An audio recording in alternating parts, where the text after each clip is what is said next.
A paz do Senhor, aqui é o professor Marco Faleiro, na disciplina Panorama da Bíblia, que é do ramo da Teologia Bíblica.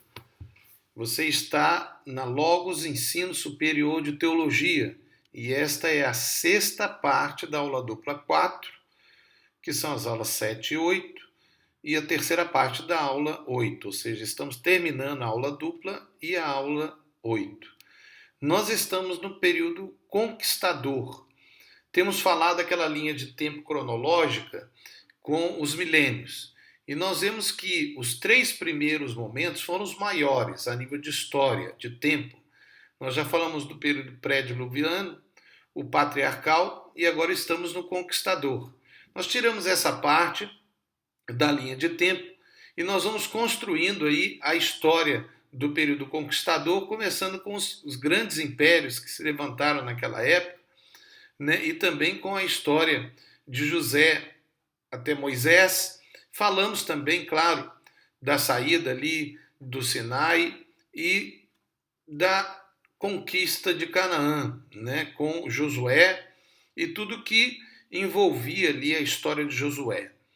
Nós não vamos aqui fazer uma abordagem voltando atrás, mas nós já falamos sobre as conquistas de Josué, falamos também sobre os juízes, os 13 juízes, chegando até a Eli, né? E temos o que seria o 14º juiz, mas já o início de um novo período histórico com o nascimento do reino, né? Porque no tempo dos juízes eles não tinham reis, apesar de nós termos um caso, que foi o filho de Gideão, Abimeleque, que reinou como rei.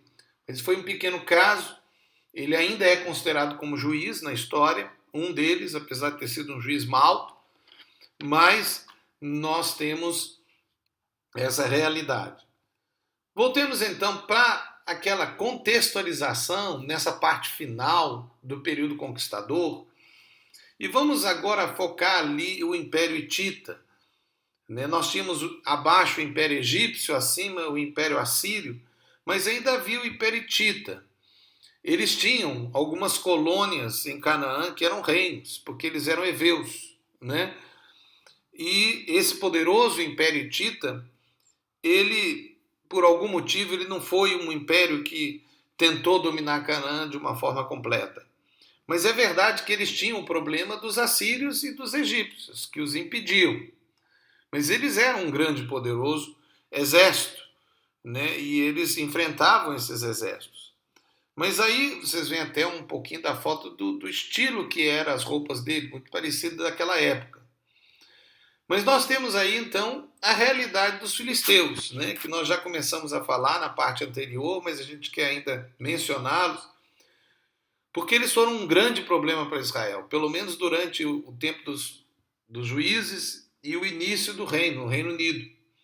Quando chegou em Salomão, ali começou uma história um pouquinho diferente, porque Israel começou uma aliança com os filisteus, com Salomão, não tiveram mais brigas com os filisteus.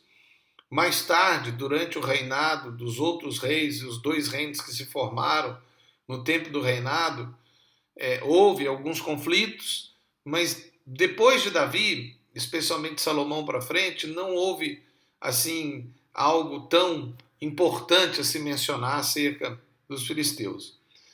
Mas o início lá, quando eles vieram lá pela costa e também através de navios, chegando em Canaã com o objetivo de atingir o Egito, eles primeiro enfrentaram lá no Egito Ramsés III, provavelmente ainda da dinastia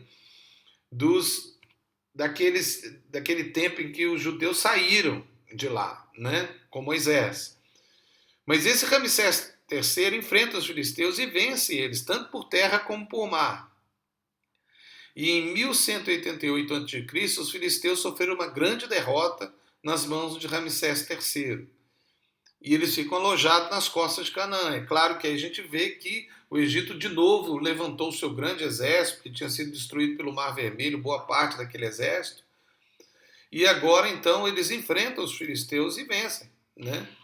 Os filisteus, então, eles ficam ali em Canaã. Criam aquelas 5 cidades que nós já mencionamos, Ascalão, Azote, Acaron, de Et-Gaza, mais conhecido Gaza, né, na nossa história. Em Samuel 1, 6:17 menciona isso. Mas ao contrário das tribos de Israel, os filisteus constituíam um tipo político de unidade. E isso se tornou uma questão vital para as grandes vitórias deles. Era isso que tornava eles fortes. Eles tinham alianças entre si. Os filisteus foram os primeiros também a usar o ferro nas suas armas em Canaã. Equipados com armas mais modernas, adestrados e experimentados por contínuas expedições guerreiras e extremamente bem organizado politicamente por volta de 1200 a.C., o povo conquistador filisteu estavam estabelecidos na costa ocidental, mais perto do mar, o caminho para o Egito. E eles tinham um objetivo agora, exatamente o mesmo objetivo de Israel, Canaã.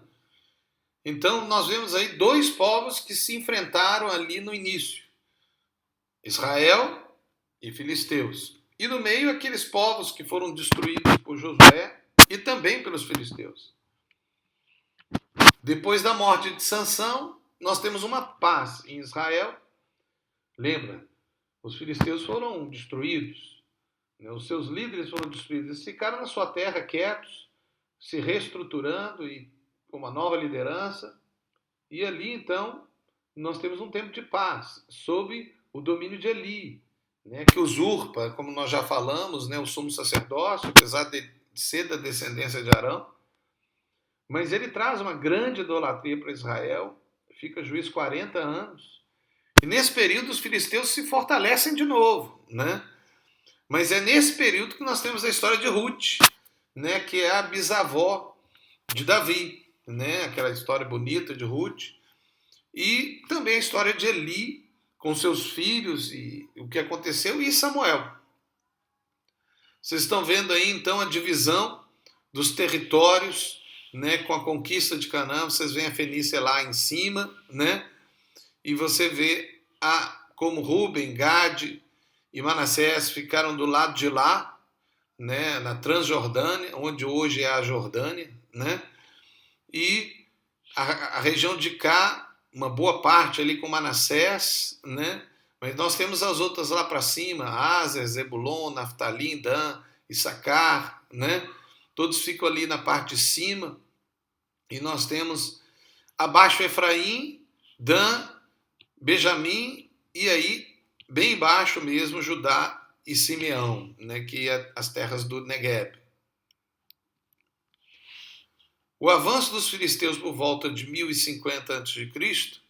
fez que Israel tivesse ameaçado a sua existência. Os filisteus levaram a Arca da Aliança, ele morre, ficando Samuel e o filho Icabode. E aí nós temos um novo momento. Deus traz de uma forma espetacular, maravilhosa, né, a Arca de volta a Israel, porque ele manda uma praga e os filisteus ficam com medo e devolvem até com ofertas. Ofertas meio absurdas, né? Mas vocês podem ler lá, mas Deus tira aquela ira sobre os filisteus e Deus mostra para os filisteus que há Deus em Israel. E aí Samuel se levanta como um juiz e livra Israel dos filisteus. Mas os filhos de Samuel, parece que por causa talvez de uma influência de Eli, do mesmo jeito que Eli tinha problema com os filhos, Samuel também teve. Talvez o exemplo tenha levado a isso, não sabemos. Mas é nesse tempo que vivia como se fosse uma república parlamentarista, seguindo as leis da Torá, era uma coisa nova, ninguém conhecia aquela estrutura de Israel. Eles tinham conselhos, né, com os príncipes, e tinha um juiz que funcionava mais ou menos como um primeiro-ministro. Mas o povo não queria isso, o povo queria um rei, igual a todos os reinos que eles conheciam ao redor. Samuel era como se fosse um primeiro-ministro, quer dizer, todos os juízes eram como se fosse, sempre havia os conselhos dos príncipes para as decisões. Era um tipo de uma ideia republicana, num sistema federativo das tribos, quase que uma democracia, na prática, né? Apesar de que eles eram uma teocracia. Era algo impensável para os israelitas naquela época. Os gregos já falavam da república, né, do sistema federativo, da democracia, mas isso eram ideias dos filósofos e eles até incluíram isso nas suas ideias lá na Grécia, com as polis. Mas naquela região só conhecia impérios, reis, né? E nessa época, então, Israel vivia esse sistema estranho para eles queriam um rei. E eles tinham medo dos filisteus. Nós temos ali os fenícios, né, que estavam do lado, mas não tinham muita força. Eles eram mais uma força econômica, com importação e exportação, com a questão dos navios. Mas foram eles que trouxeram, de fato, mais tarde, o aço, que foi algo que transformou as guerras ali naquela região. Daí então surge a ideia de uma unificação das tribos de Israel, através do quê? De um reinado. Samuel, que também é o profeta, né, que Deus levanta, ele diz que não, ele não quer, ele chora, ele pede a Deus que Deus tenha misericórdia de Israel, mas Deus acaba falando, não pode dar para eles um rei. E esse rei que se levanta é Saul. Ali inicia então um novo período que nós vamos falar na próxima parte, né, que é o período do reinado. Termina então aqui o período dos juízes, com todas as histórias, são muitas histórias, nós poderíamos falar muito mais, mas nós demos uma visão panorâmica, porque essa disciplina é uma visão panorâmica. Nós estamos a construir na sua mente uma linha de tempo cronológica, panorâmica, né? E se você puder ir construindo essa linha de tempo, conforme nós temos falando, baseada nessa, né? Com detalhes, né? Eu espero que você esteja a fazer isso, para você ir construindo isso. E nós então falamos aí desse período, né? Em que os 3 primeiros períodos, e nós então separamos agora o período cronológico da conquista, e nós temos então aí uma visão, eu vou passando aí, enquanto eu vou falando, vocês vão se lembrando, né, de todas essas realidades que foram acontecendo durante o período chamado conquistador, em que o povo de Israel saiu do Egito, eles eram escravos, com Moisés, conquistam primeiro a liberdade, né, passam aquele tempo todo ali no deserto, e aí recebem a lei, recebem o tabernáculo e o sacerdócio com os sacrifícios, são mudados, mas a geração não aceita, né, entrar em Canaã com os 12 espias, eles ouvem os 10 espias, apesar de Josué e Caleb falar, não, Deus está cumprindo, lá realmente é uma terra conforme o que foi prometido por Deus, mas acaba que Deus então